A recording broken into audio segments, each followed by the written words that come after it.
ಕರ್ನಾಟಕದ number 1 PU college Excel PU college Guruvayanakere.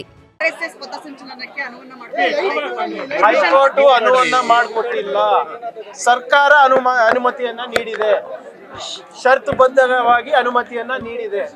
ನನ್ನ ವಾದ ಏನಿತ್ತು, ನೀವು ಮಾಹಿತಿ ಅಲ್ಲ ಫಸ್ಟ್ ಪರ್ಮಿಷನ್ ಕೇಳಿ ಸರ್ಕಾರಕ್ಕೆ, ಸರ್ಕಾರ ಸೂಕ್ತ ಅನಿಸಿದ್ರೆ ಕೊಡುತ್ತೆ ಅಂತ. ಹೌದಾ?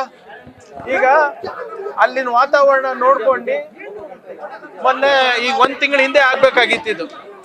1 ತಿಂಗಳು ವಾತಾವರಣ ಸರಿ ಇಲ್ಲ ಅಂತ ಹೇಳಿದ್ಮೇಲೆ ಪೀಸ್ ಕಮಿಟಿ ಮೀಟಿಂಗ್ ಅಲ್ಲೂ ಕೂಡ ಬಿಜೆಪಿ ಅವರು ಗದ್ದಲ ಮಾಡಾದ್ಮೇಲೆ ಮತ್ತೆ ಹೈಕೋರ್ಟ್ ಅವರು ಇಲ್ಲ ಇನ್ನೊಮ್ಮೆ ಪ್ರಯತ್ನ ಮಾಡಿ ಅಂತ ಹೇಳಿದ್ಮೇಲೆ ಒಂದು ಸಂಧಾನ ಮಾಡ್ಕೊಂಡು ಈಗ ನಾವು ಅನುಮತಿಯನ್ನ ಕೊಟ್ಟಿದ್ದಾರೆ. ಯಾರ ಅನುಮತಿ ಕೊಟ್ಟಿರೋದು? ಸರ್ಕಾರ ಷರತ್ತುಬದ್ಧ ಹಾಕಿ. ಈಗ RSSನವರು ಮಾಹಿತಿಯನ್ನ ಕೊಡೋದ್ ಬಿಟ್ಟು ಸರ್ಕಾರಗಳಿಗೆ ಗೌರವ ಕೊಟ್ಟು ಅನುಮತಿಯನ್ನ ಕೇಳೋದು ಪ್ರಾರಂಭ ಮಾಡಲಿ ಮೊದಲನೇದು.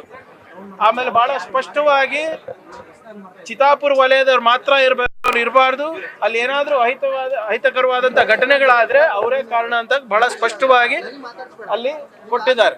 300 ಜನಕ್ಕಿಂತ ಹೆಚ್ಚಿರಬಾರ್ದು ಅಂತ.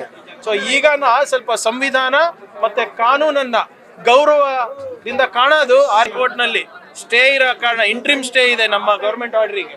ಅದಕ್ಕೋಸ್ಕರ ಇದು ತಾತ್ಕಾಲಿಕವಾಗಿ ಅಲೌ ಮಾಡಬಹುದಾಗಿದೆ, ಕಾನೂನು ಬದ್ಧವಾಗಿ ಅಲೌ ಮಾಡಬಹುದಾಗಿದೆ. ಅದಕ್ಕೆ ನಾವು ಅದನ್ನ ಕೊಟ್ಟಿದ್ದೀವಿ. ಬಹಳ ಸ್ಪಷ್ಟವಾಗಿ ನಮ್ಮ ಆದೇಶದಲ್ಲೂ ಕೂಡ ಇದೆ, ಸರ್ಕಾರದ ಆದೇಶದಲ್ಲಿದೆ.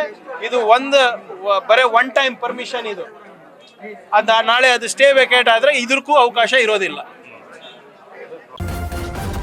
ನ್ಯೂಸ್ ಫಸ್ಟ್ ನಿರ್ಭೀತಿಯಿಂದ ನಿಮ್ಮ ಪರವಾಗಿ.